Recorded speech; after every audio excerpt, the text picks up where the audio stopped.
Hi guys, give me a thumbs up if I am live and audible. So today we're going to take up an extremely important topic for discussion, that is acute respiratory distress syndrome, or what we commonly recognize as ARDS. Well, what we will do today is we will try to understand ARDS on a very conceptual level, not merely knowing that ARDS stands for non-cardiogenic pulmonary edema is sufficient. We need to know the ARDS at conceptual levels to understand why we do and what we do. Give me a thumbs up if I'm audible, guys. Okay, cool. So I guess I'm live. So we'll continue with the discussion. So what we will do is we will take up a question first. And once I have understood where we stand with respect to your understanding of ARDS, then we will start with the topic. So here's the question. So in this question, I have a 30-year-old who sustained a snake bite on his leg while trekking in Kerala. He was admitted, and in view of 20-minute WBCT showing no coagulation, he was treated with ASV. On day 4, the affected limb was grossly swollen and patient had dyspnea and hypoxia. The X-ray on day 4 is given below. What is the likely diagnosis? Okay.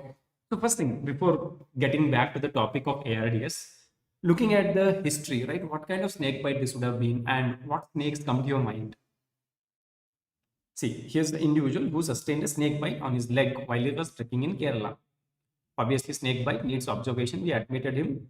And, there are three types of toxicities we can expect after snake bite. One is neurotoxicity, where muscle paralysis happens. That can lead to respiratory paralysis and death. The second one is hemotoxicity, where the coagulation cascade gets disturbed and we fail to clot the blood. Patients can bleed internally as well as externally. Bleeding can lead to death. Third is myotoxicity, where at the bite site, the muscles can get severely inflamed. Okay. So from this story, what kind of snake bite it is? Somnath Mishra, yeah, we generally build the concepts from the very basics. So even if you're in second year, you will be able to understand. And these topics you will again come across in pathology. So you will learn it twice and you will be able to remember it better. So what do you think? What kind of snake bite it is? Is it neurotoxic bite? No, right? Because there is no talk about any respiratory weakness or the development of muscle weakness. Ptosis. Ptosis is the earliest sign of the neurotoxic bite, right? So there are two things here. After 20 minutes of stagnation, the blood did not clot. That means there was coagulopathy. That means it is hemotoxic bite. Apart from that, you can see an image here where there is a grossly swollen limb. That means there is myotoxicity, right? So this snake bite and venomation resulted in hemotoxicity and myotoxicity. What snake it can be? I'm just trying to understand from your the basic understandings of forensic medicine, because you study forensic medicine, you study the snake bites. See, remember the cobra, the common cobra, that is Indian cobra, as well as the king cobra are neurotoxic. Okay. Then you have another snake which is neurotoxic, which is crate. But the saw-scaled viper and Russell's viper are primarily hemotoxic and myotoxic. And among that, the Russell's viper can also have neurotoxicity. So keeping the observations in mind, it looks like one of the viper, probably a viper and bite. Okay. Now, on day 4, he was having shortness of breath. His oxygen was dropping. So we got an X-ray done. And this is what picture we get on the X-ray. I'm saying I will share the later. So now, when I look at the X-ray, does it look like normal lungs X-ray? No, right? There are fluffy opacities present in both the lung fields. And when you look more closely, these fluffy opacities have a peculiar distribution, what you call as bat wing distribution, right? Okay. So now tell me, from this information, what is your diagnosis? Has patient developed ARDS, or has patient started bleeding inside the lung because he had coagulopathy? Or has he aspirated and developed pneumonia, or has he developed hospital acquired pneumonia because he has spent more than 48 hours inside the hospital? So what do you think should be the diagnosis here? Anjana Ajit, right, myotoxicity is definitely there in this case. Okay, so this is what we call as bat wing opacities. This is very typical of ARDS. And that is why I will choose the diagnosis ARDS for now. We will come back and understand why this is ARDS. But I will ask you one question. What happened here? Patient had a snake bite and had some myotoxicity. Why lungs came in between? Why lungs got affected? Yes, it is ARDS. Why lungs got affected? Right. तो कांड तो leg के साथ हुआ था, right? Damage तो muscle को होना चाहिए. Why there is lung coming in between? Why is it getting affected? That is what is the essence of ARDS. So ARDS is a condition where there is accumulation of fluid inside your alveoli. Remember, air on the X-ray looks black and fluid looks white. So why this white opacity is because there is fluid inside the alveoli. And this fluid accumulation inside the alveoli can either happen because of ARDS or can happen because of heart problems. So when it happens because of heart problems, we call it as cardiogenic pulmonary edema. And when it happens without a heart problem, we call it as ARDS. We call it as ARDS. Okay.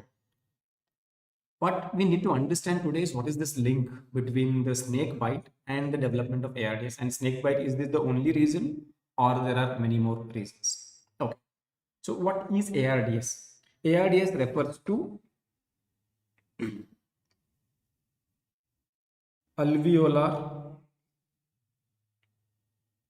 edema and atelectasis resulting in severe hypoxia. Resulting in severe hypoxia, which is not caused by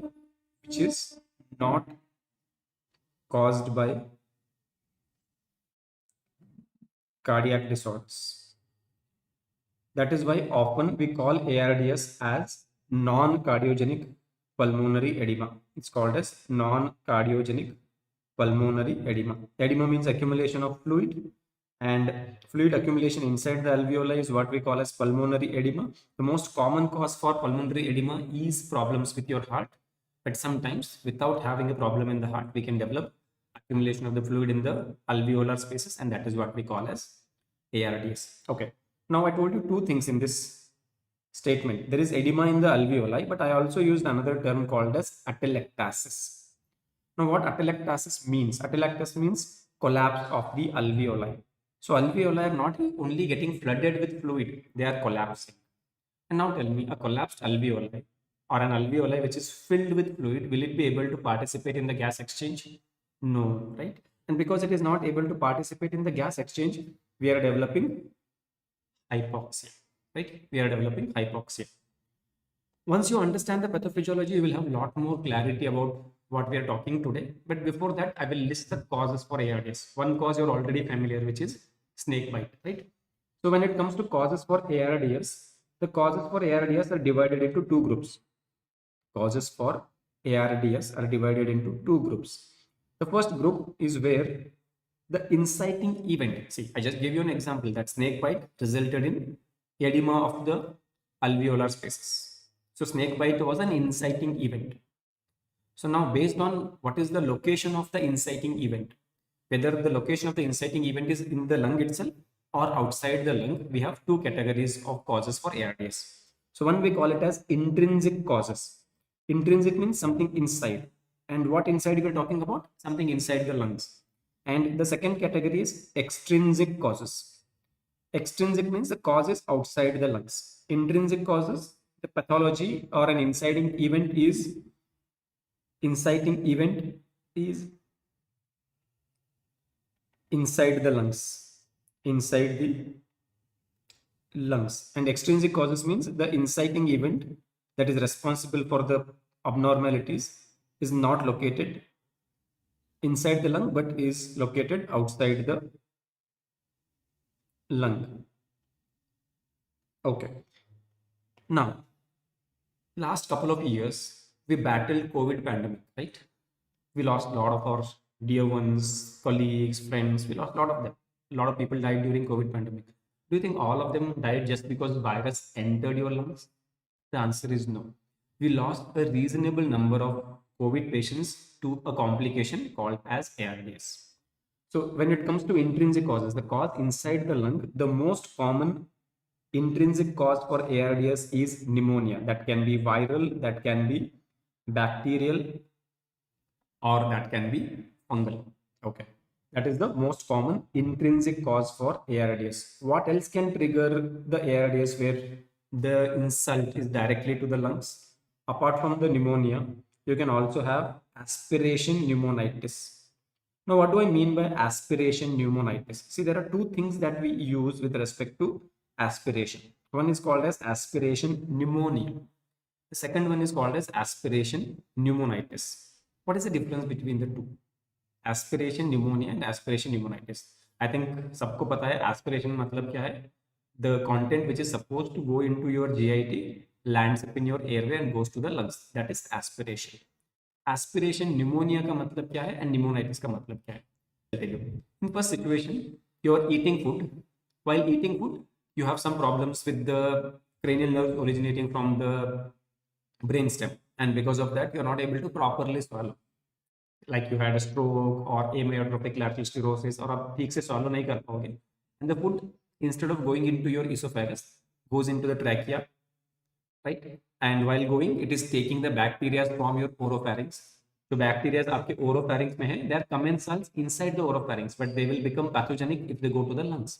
So they take those anaerobic bacteria from your oropharynx and go into the lungs and deliver it there. Slowly bacteria multiply there and cause pneumonia. That is aspiration pneumonia.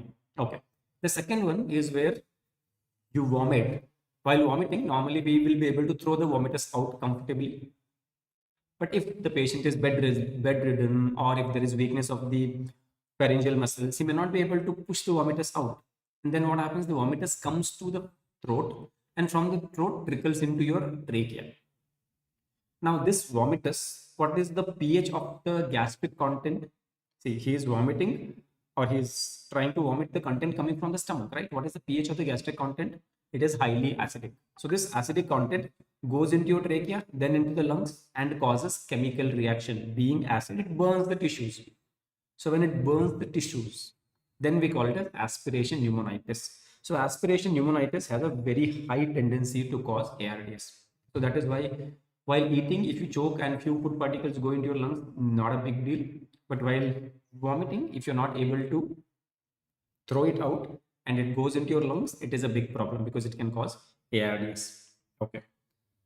Then when it comes to extrinsic causes, where the cause is outside the lung, again they ask you an MCQ, what is the most common extrinsic cause for ARDS? And the most common extrinsic cause for ARDS is sepsis.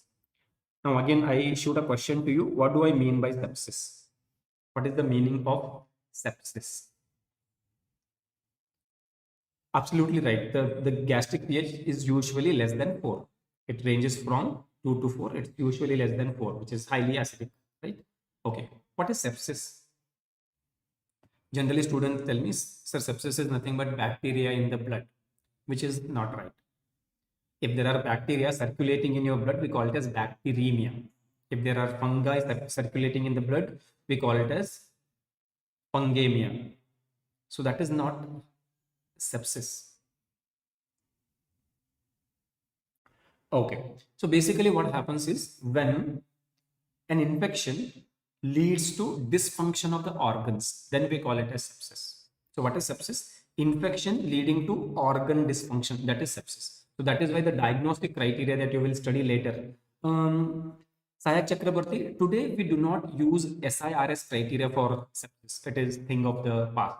Like some old textbooks which are not updated, we still talk about SIRS. So today the diagnosis of sepsis is based on suspected or proven infection, plus there is something called as SOFA score, plus elevated SOFA score. Now, what is this SOFA score? SOFA score stands for sequential organ failure assessment. So basically, we are trying to prove that infection has led to organ failure. Then it is sepsis. And one of the organ failure is nothing but ARDS, your respiratory system getting affected by infections. Okay.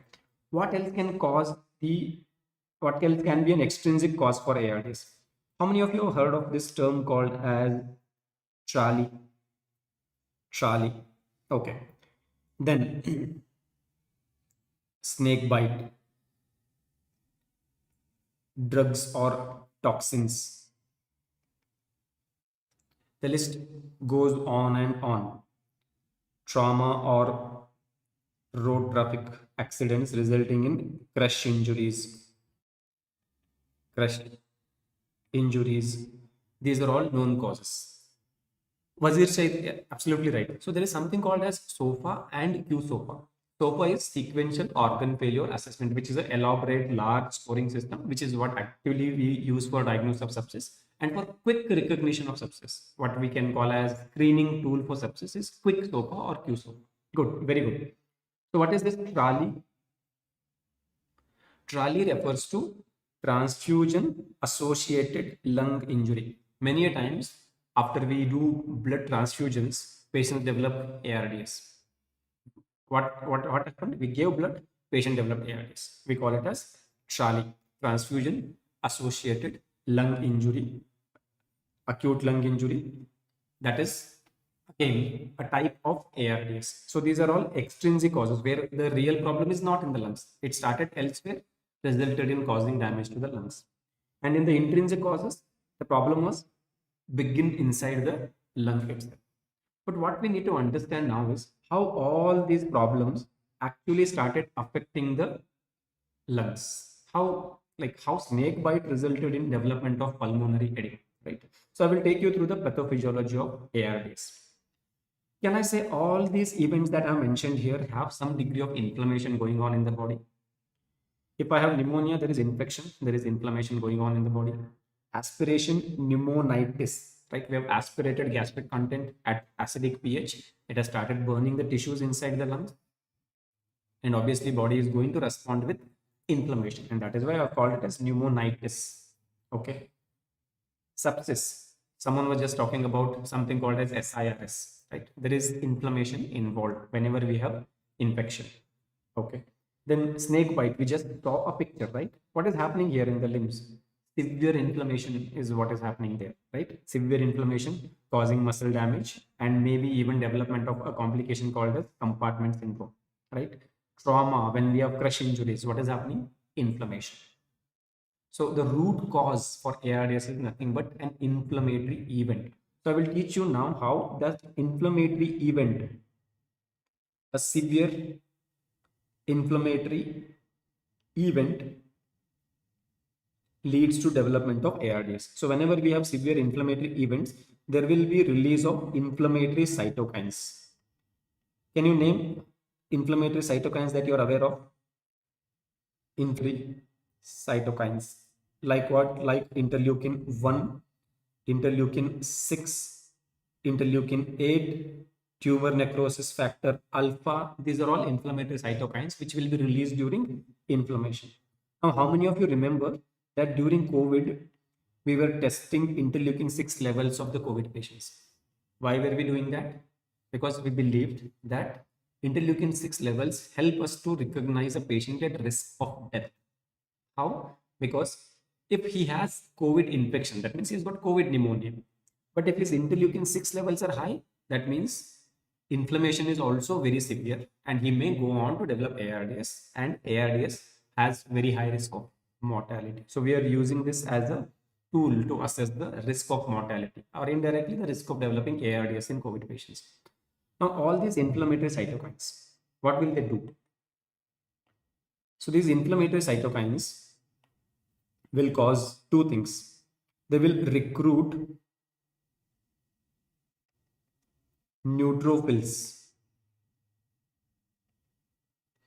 and they cause damage to alveolar cells. Okay. Now tell me, from your knowledge of histology and anatomy, how many types of cells are there in the alveoli? How many main types of cells are there in the alveoli? Sutapa Samantha, absolutely right. Absolutely right. So we have two types of alveolar cells called as type 1 pneumocytes and type 2 pneumocytes, right? So just let me recap. There are two types of pneumocytes or alveolar cells called as pneumocytes. We have type 1 and type 2. Okay, so type 1 is primarily responsible for the gas exchange. So our oxygen, carbon dioxide is all diffusing through these type 1 cells. Okay, then we have type 2 cells. Okay, what type 2 cells do? They have two functions. One, they act as stem cells, and thus they are responsible for the repair of the alveolar cells. And second, they produce surfactant. Surfactant. And this is a commonly asked MCQ. In ARDS, which type of pneumocytes are damaged? Is it type 1 and or is it type 2? Which cells are damaged? Okay, or let me ask the question in another way. Is there any reduction in the production of surfactant in patients with ARDS? So, Tapa, Sayad Chakravarti, absolutely right. Please remember, if I extensively destroy type 2 cells, then there is nothing left to repair, because these are the stem cells, or these are the cells which are doing the function of repair. So in ARDS, that is not what is happening. If I extensively damage type 2 cells, mortality will be close to 100%. But actually damage is happening to type 1 pneumocytes. Type 1 pneumocytes. Type 1 pneumocytes. Okay. Type 2 pneumocytes are intact or unaffected. This is a repeatedly asked MCQ. Once these neutrophils are recruited, right? So they are causing damage to the type 1 pneumocytes. And the second thing they do is there will be release or secretion of protein-rich exudates. Exudates released into alveolar space. So inside the alveoli, you're releasing protein-rich fluid. This is what is the edema, right? If I put fluid inside the alveoli, that is what we call as pulmonary edema. So this is what is pulmonary edema. This is what we saw on the X-ray that we just looked at. Now, once I have caused damage to type 1 pneumocytes, they are not participating in the gas exchange, right? And also alveoli are filled with the fluid, so that will result in hypoxia. There's a third thing that happens. This protein-rich fluid that I am talking about, this has the property to inactivate surfactant. Inactivate surfactant. Now, why do we need surfactant inside the lungs? What is the role of surfactant? Why do I need? See, alveoli is a space which has a tendency to collapse. So to prevent the collapse, I need a coating of surfactant. But if I inactivate, then obviously inside the alveoli, there will be increase in the surface tension. Please remember, there is no decrease in the production of the surfactant. Type 2 cells are unaffected. They are producing sufficient surfactant, but the surfactant produced by the type 2 cells is getting inactivated by the protein-rich exudative fluid that was released by the neutrophils. So there will be increase in surfactant surface tension, and thus the alveoli will be collapsing. This will result in alveolar collapse. So when alveoli collapse, that is what we call as atelectasis. So this will result in alveolar collapse. And this is what we call as atelectasis. Now, collapsed alveoli, will they be participating in the gas exchange? The answer is no. Again, it leads to two things we are getting to see here: development of pulmonary edema, which we can see on the chest X-ray, and development of hypoxia, which we can recognize by pulse oximetry or ABG, right? Now, looking at this pathophysiology, right? If I have to treat the patient's problem, what should I do? Should I put the patient on oxygen? Will that be enough to treat the problem? Or should I give the steroids to the patient? Because there is inflammation, no? Somnath is absolutely right. So surfactant has to prevent collapse, but I have inactivated it, my alveoli are collapsed. So when I look at this pathophysiology, one thing becomes very clear. If I have to save this patient, by giving oxygen, I will not be able to serve the purpose, because all these collapsed alveoli are not going to participate, because oxygen is not going to reach into those collapsed alveoli. Then how will, by giving oxygen, how will I be able to increase his oxygen? And if I'm not able to increase his blood oxygen level, slowly brain will go, other organs will fail, and then eventually started with ARDS, it will become multi-organ failure and patient will die. So if I have to save this patient, the only way I can save this patient is to push air into the alveoli with force to make them open. This is what we call as positive pressure ventilation. Or to talk in more convenient terms, I have to put the patient on ventilator, right? So that is why we count ventilator as the treatment of choice for ARDS. So now when you look at these causes, it becomes clear, right? So problem started elsewhere as a local source of inflammation, and whatever inflammatory cytokines that were formed in the site, they spilled over to the circulation. From the circulation, they reached the lungs. Like just to give you an example, if I had COVID pneumonia in some part of the lungs, okay, here I have COVID pneumonia. Let me say my left upper lobe has COVID infection. There is inflammation, interleukin 1, 6, 8, TNF alpha and all are being formed in the my left upper lobe. From there, they will reach the blood. From the blood, they will reach the rest of the left lungs as well as the right lung. And there they will cause all the pathophysiology that is, right? Or if I have snake bite, especially myotoxic bites, we start breaking down the muscle. There will be severe inflammation, interleukin 1, 6, 8, all those formed in those site of muscle inflammation through blood will reach the lungs, cause the damage to type 1 pneumocytes, resulting in ultimately collapse of the alveoli. This is what ARDS is all about. So now we can understand, right, why this snake bite turned out in this X-ray, right? So that is the pathophysiology of ARDS. Now, once I have a patient where there is some inflammatory event in his immediate past history and he has presented with shortness of breath, clinically, I should suspect that this could be ARDS. Now, how do I take it from suspicion to diagnosis? So for that, we have a criteria which is called as Berlin criteria. Berlin criteria. And this Berlin criteria is something on which repeatedly MCQs are being asked. So every line that we will be learning today is important for us. With the pathophysiology, to say that a particular patient has ARDS, looking at the pathophysiology, what I need to prove? I need to prove that there was an inflammatory event, right? The inflammatory event has resulted in edema of the alveolar spaces, right? And patient also has hypoxia. These three things I need to prove to say that this is a case of ARDS. An inflammatory event has led to edema of the lungs and hypoxia. But I need to prove fourth point. What is the fourth point? Because I can get pulmonary edema and hypoxia in the cardiac disorders also, right? I need to prove that this is not because of cardiac disorders. So when I prove these 4 points, ARDS diagnosis is done, and that is what we do in Berlin criteria. So in the Berlin criteria, first thing we will try to prove is hypoxia. There should be hypoxia present, right? Now, how do I assess hypoxia? There are different ways, right? We have pulse oximetry. We can do ABG. What will you choose if you have to diagnose ARDS? So first of all, we all know that pulse oximetry is highly unreliable because the kind of devices that are circulating in the market, especially during the COVID pandemic, we have seen, right? You might have seen people like taking their pulse oximeter, which they purchased from Amazon, and then plugging into their doorbell or plugging into a sugar cane, and it shows 99%, and it also shows the pulse rate. So pulse oximetry is definitely not the choice. Okay.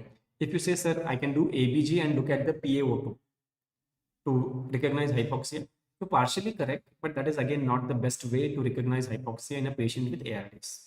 Why? Because patients with ARDS have severe respiratory distress. So patients generally from their home reach the hospital with oxygen support. They may not be able to come to the hospital alive if they don't get oxygen. Generally that severe it can be.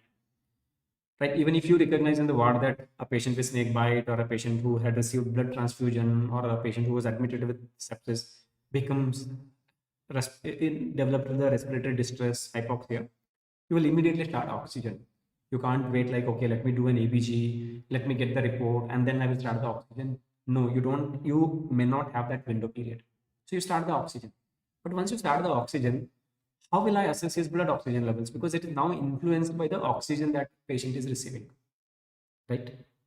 Like if I give more oxygen, blood oxygen levels to some extent will increase. So in that case, it may mask the hypoxia, and I may not be in a situation to stop the oxygen flow, because if I stop the oxygen flow, it will put the patient in trouble. Wazir said, again, I'm going to change the concept a little bit. So what do we do then? See, we all know that our blood oxygen level is dependent on the amount of oxygen in the inhaled air. Right? Normally, when I'm breathing the room air, the atmospheric air has around 21% oxygen. So I'm breathing 21% oxygen inside. Rest of the gases are other gases, right? Like the helium, nitrogen, hydrogen, and other gases is what I'm inhaling. Only 21% of the gas going into my lungs is oxygen. But if I make it 40%, then my blood oxygen level would be different. If I make it 100%, my blood oxygen level will be different. So it is obviously dependent on percentage of inhaled oxygen. That is what we call as FiO. So here, if the patient is on oxygen, we cannot rely on just the ABG value. So that is why we look at the ratio of the partial pressure of oxygen in the blood and the inhaled oxygen. So this is what we call as PaO2 by FiO2 ratio. PaO2 refers for partial pressure of oxygen in the blood, and FiO2 refers for the fraction of inhaled oxygen. What percentage of oxygen is there in your inhaled air? So depending on at what rate we are giving oxygen to the patient, there are formulas to calculate the FiO2. So I'll get to know whether he is breathing 40% oxygen or whether he is breathing 50% or 60%. Normally this ratio, normal PaO2 by FiO2 ratio is generally more than 400. So anything more than 400 is fairly normal. Less than 400, you can count it as abnormal. But here, for the purpose of diagnosis, this PaO2 by FiO2 ratio should be less than 300. Then you can clearly say that there is strong evidence of hypoxia present, uninfluenced by the oxygen that we are giving to the patient. Okay. Now, this PaO2 by FiO2 ratio not only helps you to diagnose, this will also help us to stratify the severity of ARDS. So if the PaO2 by FiO2 ratio is in the range of 200 to 300, then we will call it as mild ARDS.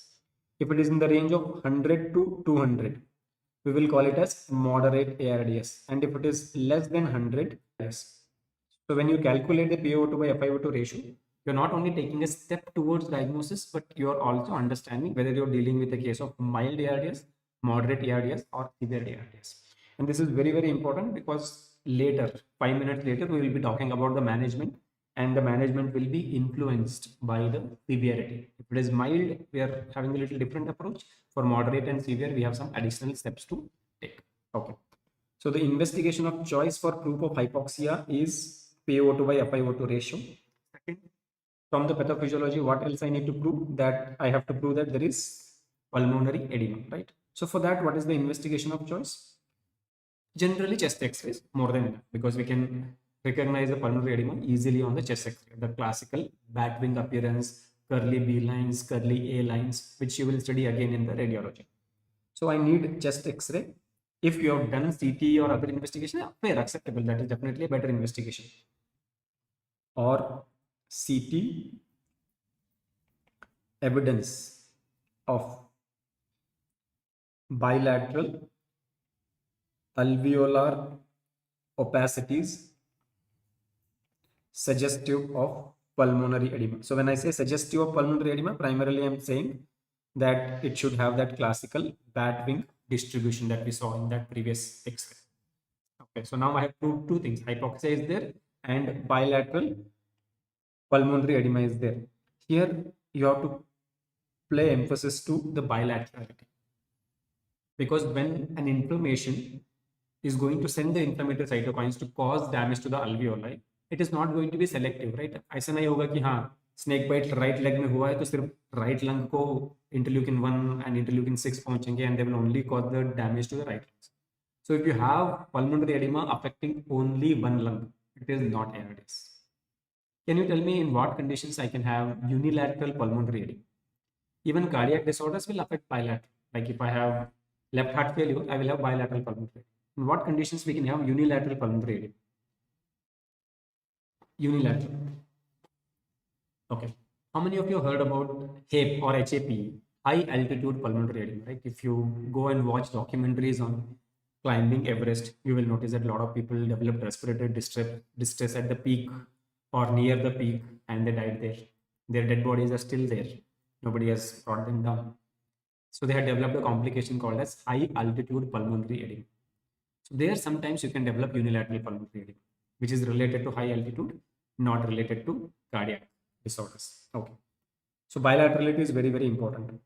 Third, I have to prove that all this is happening. The patient is having hypoxia and pulmonary edema because of an inflammatory event, right?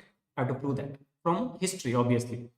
So there has to be a temporal relationship between an inflammatory event happening and patient developing these symptoms. Like in the question that we took, patient developed the symptoms on day 4, right? So day 1 he had a snake bite, on day 4 he developed the symptoms. ऐसा नहीं हो सकता ना कि हाँ I had been to Kerala, I developed a snake bite, I developed swelling, I developed compartment syndrome, doctors ने operate किया, I was there in the hospital for 3 months, I recovered, and now I have come back, right? It has been like 1 year or more now after that event, and now I'm having shortness of breath. Can you say that interleukin 1 जो उस time पे बने थे या interleukin 6 that was formed during that time is responsible for my problem today? No, right? So there has to be a temporal correlation from the event to the development of complications. I do blood transfusion today, and 2 months later, patient develops shortness of breath. It can't be ARDS, right? So how much is the time gap that is permissible to say that this event is responsible? So, right. So the time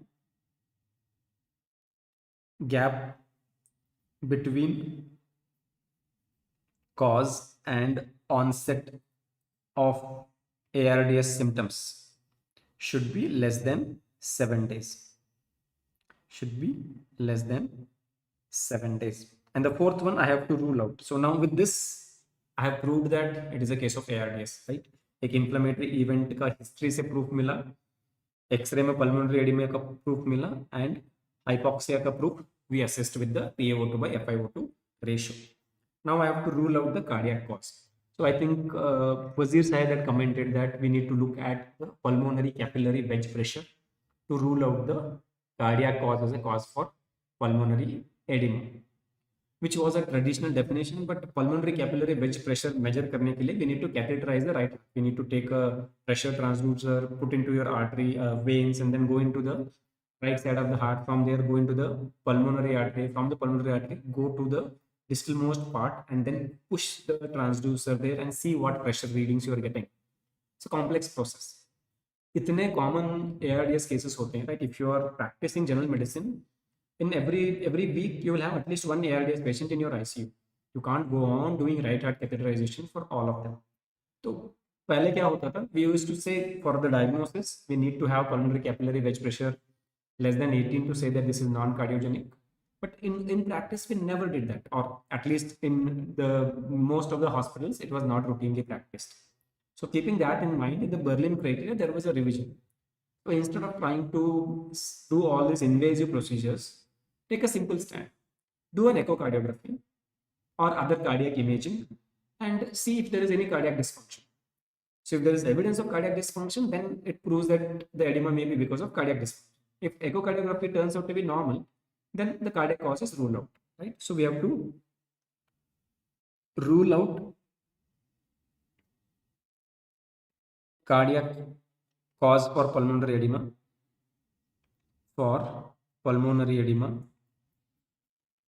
with two-dimensional echocardiography. This is what we routinely do today. It is very convenient, right? Or other imaging or invasive modalities. So if you want to do right heart catheterization, you can, but not required. If I get a normal echocardiography, I have the answer. It is not cardiogenic pulmonary edema, and I'm going to call it as ARDS. So collectively, this is what we call as Berlin criteria. Berlin criteria, where we are proving the 4 points. Now, once I've established the diagnosis of ARDS, I will make an important statement that will emphasize how important it is to rightfully manage ARDS. So please remember, ARDS is associated with more than 40 to 50% mortality. So means what? If I have recognized 2 patients of ARDS today, probably I may be able to save only one of them. The mortality rate is very, very high. Mortality rate is very, very high. So then obviously it is very important for us to recognize ARDS and treat efficiently. Now, how do I treat? We just understood that the alveoli are collapsed. And these collapsed alveoli will not open up if I give them steroids or if I give them oxygen. It is not going to solve the patient's problem.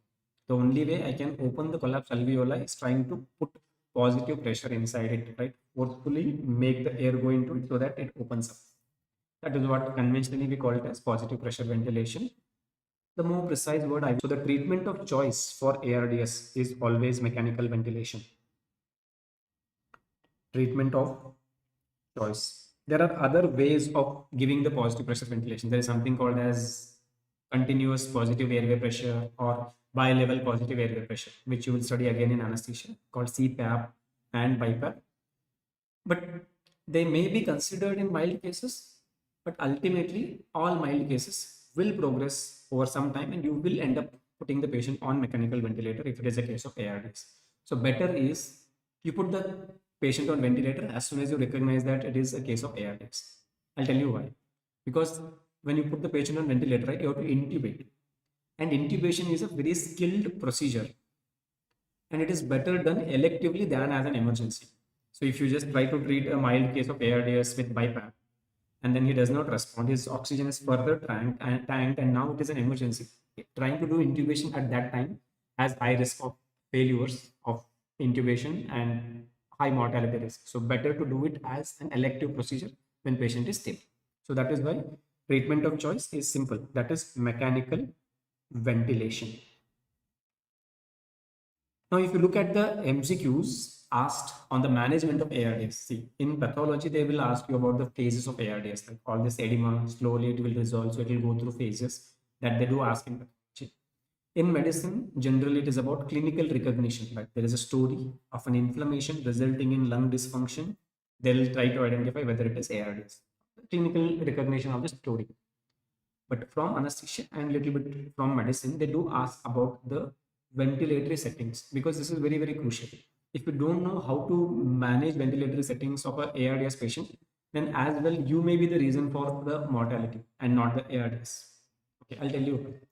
See, now look at this. Taking you back to the pathophysiology, we understand that there is damage to the pneumocytes, right? There is inflammation going on at the level of alveoli. Inflammation somewhere else has now reached the alveoli. So these alveoli where there is type 1 pneumocyte damage and inflammation going on, the alveoli are very fragile. Means they're not like regular alveoli, they're fragile. They have a tendency to rupture. And I don't want them to rupture. Why? Because if they rupture, right, if I cut the skin, inflammation will happen, right? So if I rupture the alveoli, further inflammation. More interleukin 1, more interleukin 6, more interleukin 8, more TNF alpha, further worsening of ARDS. So now I have to open the collapsed alveoli by pushing the air into it, but I do not want this alveoli to rupture. So if I do too much of force into it or too much of volume of air is put into the alveoli, they will rupture. So I have to trade a very narrow path. I have to put some pressure, I have to put some volume into the alveoli, but I should not do too much so that it ruptures because rupture means worsening of ARDS. So then I have to have some precise settings. So what settings we generally talk about? We need to know what should be the tidal volume. Okay, then we come across a term called as positive end expiratory pressure or PEEP. Okay, then we should also know how much of oxygen we should be giving. Okay, so these three things are repeatedly tested in the MCQs. So now you should tell me, should I give high tidal volume or low tidal volume? Like think of an alveoli which is collapsed. This is an alveoli which is collapsed. I have to make it open, right? So for that, I need to push some volume of air into this alveoli to make it open and then start participating in the gas exchange. But if I give too much of tidal volume, this may rupture because this is not a simple alveoli. This is an inflamed alveoli. Volume, high tidal volume or low tidal volume.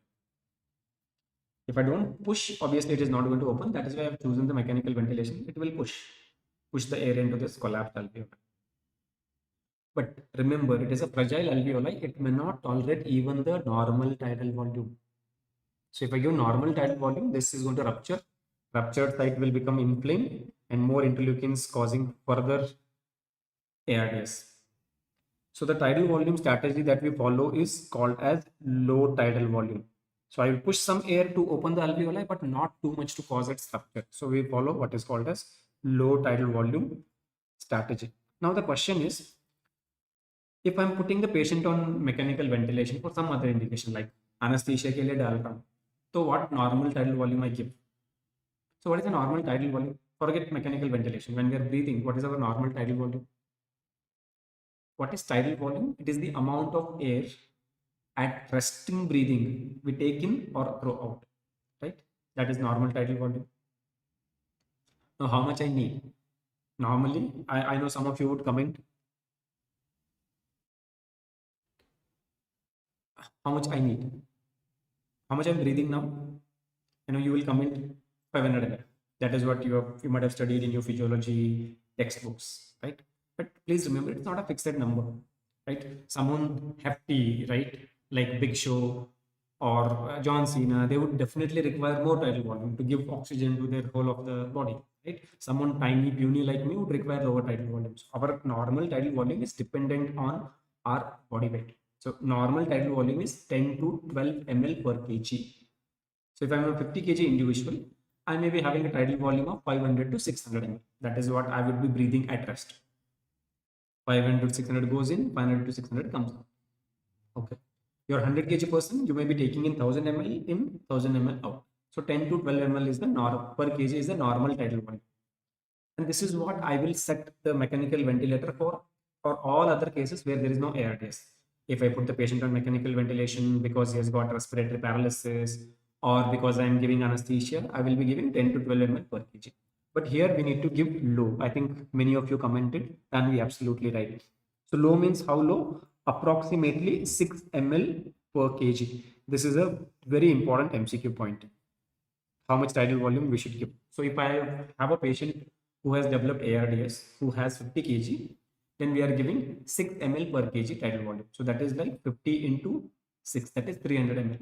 So I will set the mechanical ventilator to give 300 ml during each breath. Okay. Now then comes another term called as positive end expiratory pressure. See, to start with, alveoli were collapsed. I pushed 6 ml per kg of air into the alveoli. It is opened. Okay. Now when it is opened, I am pushing it during inspiration. During expiration, this gas will again come out. So the alveoli will have a tendency to collapse back. Right. So to prevent that, I need to have some amount of pressure persisting in the alveoli. It should never go zero, right? Or it should never go negative. So if it becomes negative inside the alveoli, it will collapse again. So then I need some positive pressure at the end of expiration. It should never be zero. That is what we call as positive end expiratory pressure. Now the question is, this end expiratory pressure that we're talking about, should we keep it high or should we keep it low? So as low I keep it, it will collapse during, like at the end of expiration, all the air escapes and the positive pressure is low, so it will collapse. Open up again when the air comes inside during the next inspiration. Again, expiration, all air starts going up. Again, this act of collapse and open will trigger more inflammation. More inflammation is equal to more worsening of ARDS. So I don't want that. So I want the alveoli, which I have opened by pushing the air during the first breath, to stay open during the expiration also. I don't want them to keep collapsing and expanding because they're inflamed alveoli. So that is why I will try to keep the pressure inside the alveoli high even at the end of expiration. So we call it as high PEEP strategy. High PEEP strategy. The third point you need to know is how much oxygen I should give you. Should I give 100% oxygen? Like all the air that 300 ml I'm giving, should it be oxygen or less? See, I definitely want the patient's saturation level to go to 92 to 94%. But to achieve that, how much oxygen I should be giving? So please remember, more is not the better, because even oxygen is toxic. So at higher concentrations, oxygen induces lung fibrosis. So those patients who required high percentage of oxygen while being on mechanical ventilator, they have a tendency to develop the fibrosis of the lung later. So that is why we will try to keep it below 60%, which is a safe zone. Say atmospheric air has 21%. We are definitely giving you more oxygen, but try to keep it below 60%. If you're using 90%, 100%, there is a risk of developing the lung fibrosis. Okay. Now, if I have tried to do all this, and if the patient is still not showing improvement in saturation because the collapsed alveoli are not opening, or even if they're opened, they are severely damaged and the gas diffusion is not happening, in such cases, what should I do? What other alternatives I have or additional things I can do? So earlier we used to talk about something called as prone ventilation. So normally when you walk into the ICU, how do you see patients? They're all lying supine, right? Who are on ventilator. A tube is connected to the machine, they're all lying supine, right? But there is a way of ventilation called as prone ventilation, where we make the patient prone and then give the ventilatory support. What theoretical advantage I get that? So in the supine position, the posterior-basal segments or the lowermost dependent part of the lungs, those alveoli are not well ventilated. And you know from physiology that the maximum amount of blood goes there from the lungs, from the right side of the heart. That blood is not receiving the oxygen because they are not ventilated. But when we put them in prone position, we start ventilating those unused areas of the lungs also. So that helps us to get a better oxygenation. This was the theory. So until last 2 or 3 years, we were not putting it in practice. Why we were not putting it in practice? Because we used to say that there is no solid evidence to say that it makes a difference. It is only theory. But during COVID, because we were so helpless, patients were not responding, we were losing patients, we tried all tricks in the books, theoretical tricks, which did not have a practical evidence. And we got sufficient evidence now to say that prone ventilation does improve the oxygenation and it can be tried. Now the question is, should we try for all patients? Should we try for all patients? So if we should be trying it for all patients, then the moment you walk into the ICU, you will not see patients in supine position. All of them will be in prone. Right? No, it is not recommended for all patients. Then when it is recommended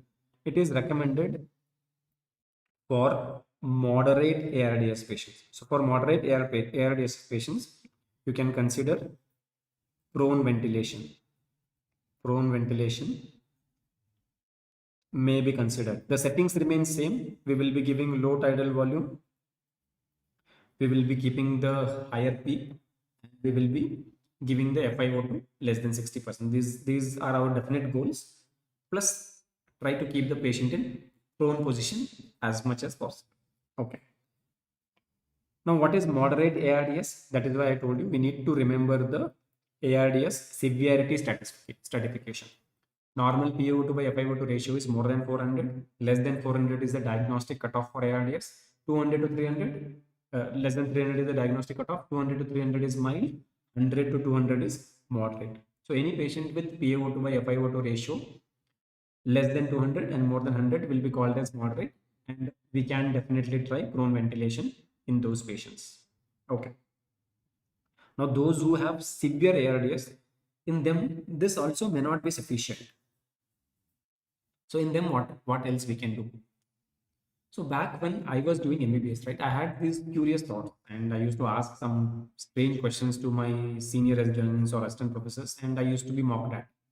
So I'd ask this question once, like, sir, we do this dialysis, right, where we remove all the toxins with the help of a machine. Why don't we do that for the lungs? If lungs are not able to work, why don't we create a machine and put the oxygen into the blood? And then back then the teachers used to say, like, get out of my class. But things have changed, right? Technology has evolved and now we have solutions. So if a lung is not able to oxygenate your blood because alveoli are all collapsed and flooded with proteinase fluid, then we will leave the lung aside. Let it take its own sweet time to heal, right? Your type 2 pneumocytes will jump in, repair, and over time it will heal.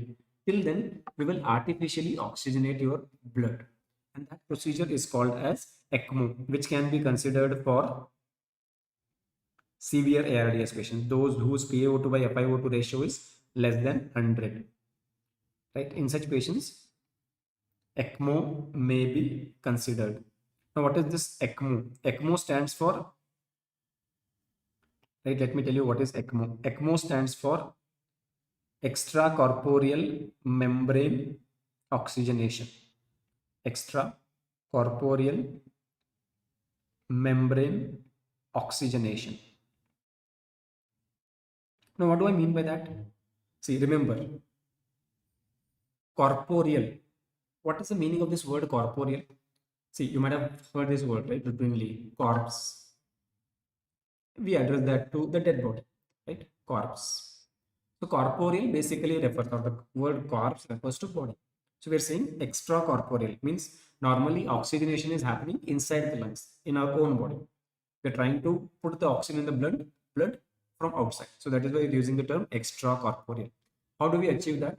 What we do is we prick one of your vein, take the blood out from the vein, and then we make it run through a machine.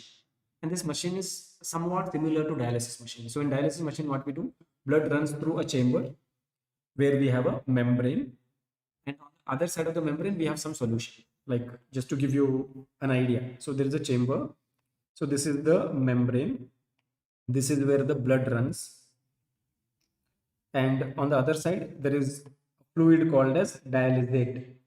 Okay, now this membrane allows the diffusion of the substances according to the gradient, according to the concentration gradient. So in blood we have a lot of urea, right, creatine and other nitrogenous substances. They are not there in the dialysate fluid, and because of that it will get passed over to the dialysate fluid, and the blood which has now lost urea, creatine will be given back to the patient, and this dialysate we will discard. This is how we do dialysis. Similar thing is done in ECMO. So what we do in ECMO is there will be a membrane just like the dialysis machine, and we will have a chamber. So in the chamber we have oxygen. Right now, when blood comes to this chamber, it will have a lot of carbon dioxide and it will have less oxygen. So this carbon dioxide, because this membrane allows the diffusion, carbon dioxide will diffuse into the machine chamber, and because oxygen is at higher concentration in the machine chamber, that will diffuse into the blood. So now oxygenated blood will be returned back to the patient's circulation. This is what we call as extracorporeal, because this chamber is outside our body. We are taking the help of a membrane to allow the diffusion. So that is why it is called as extracorporeal membrane oxygenation. Okay. So this may be considered for patients with severe ARDS who are not responding to standard ventilatory settings and the prone ventilation. Okay. Can you tell me any celebrity who was placed on the ECMO in the recent past, especially during COVID pandemic? So first time I heard about ECMO was when the Tamil Nadu CM Jayalalitha was placed on the ECMO when ventilator was not helping. She also had ARDS. And then during COVID pandemic, the legendary singer S.P. Balasubramaniam was placed on ECMO for quite some time. Unfortunately, in both the cases, it did not fructify. But now, during COVID pandemic, we have sufficient evidence to say that ECMO does save at least some of the patients. In the past, if ventilator doesn't work, then it is like death bell. Now, if ventilator doesn't work, proning may still help. If that is also not helping, ECMO may still help. So ventilator is not the last hope. We have up to ECMO. The only limiting factor with ECMO today is the cost of care, because ECMO is pretty expensive.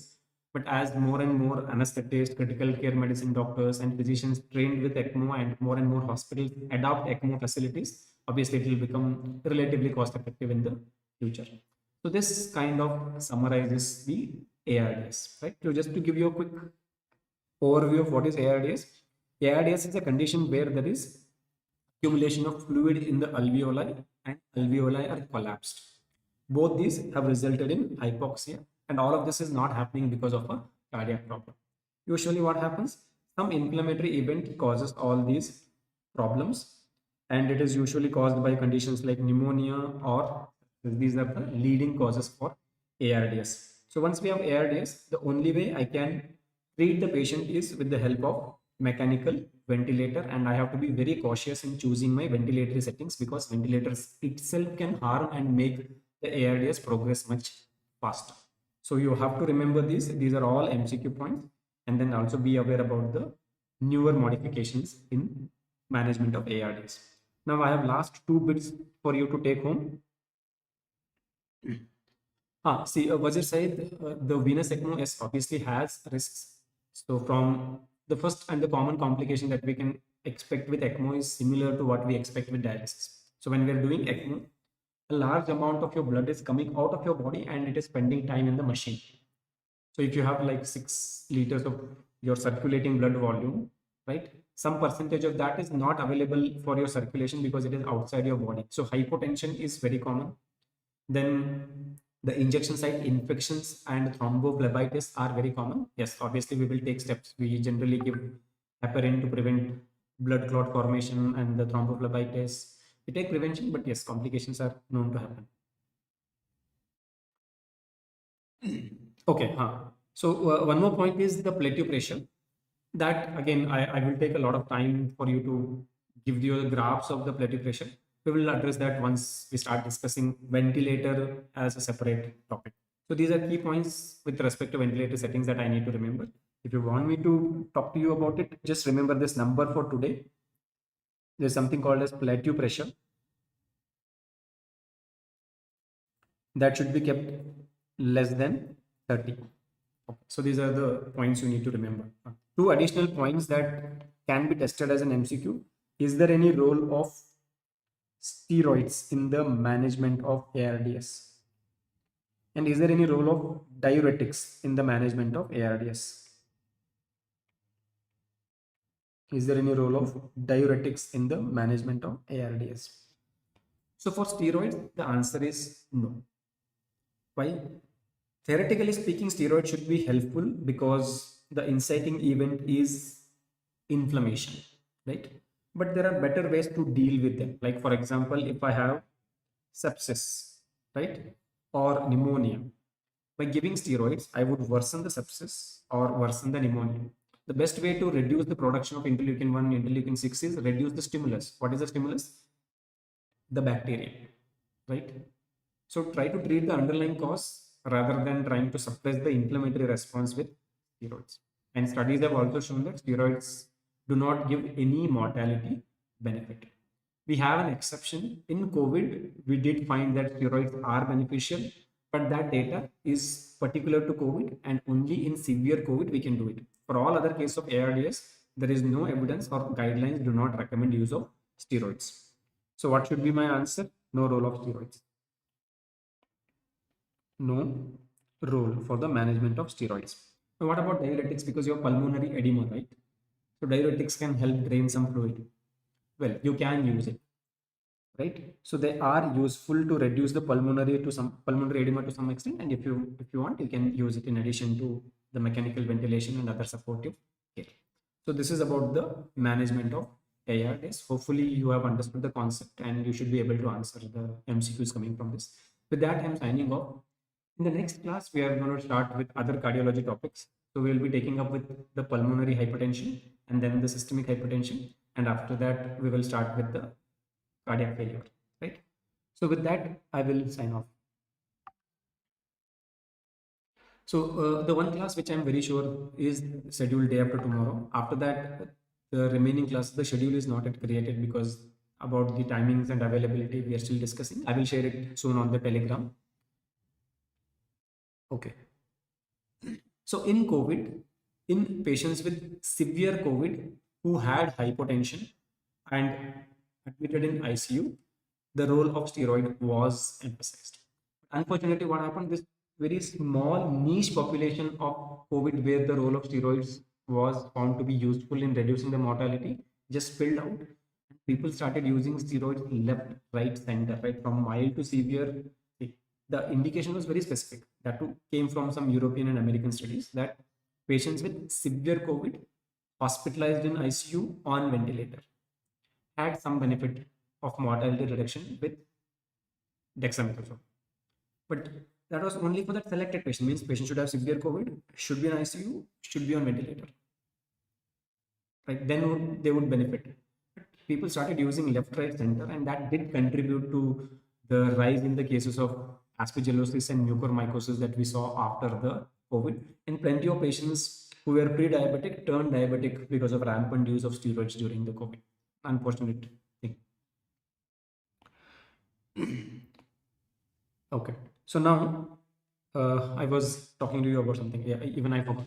So regarding the schedule, so this the next class is absolutely scheduled, which is pulmonary hypertension, and I will probably do the subsequent class also on hypertension.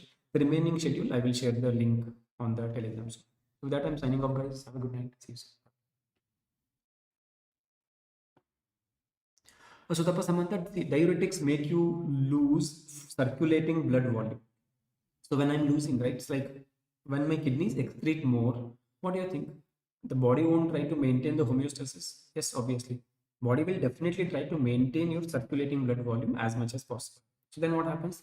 Fluid from the other spaces or intercellular fluid that will be, see, from the blood goes to the kidney. From there, I filter out larger volume of water and lose it in urine because of the diuretic. So now blood volume is shrinking. Body will try to keep the blood volume normalized.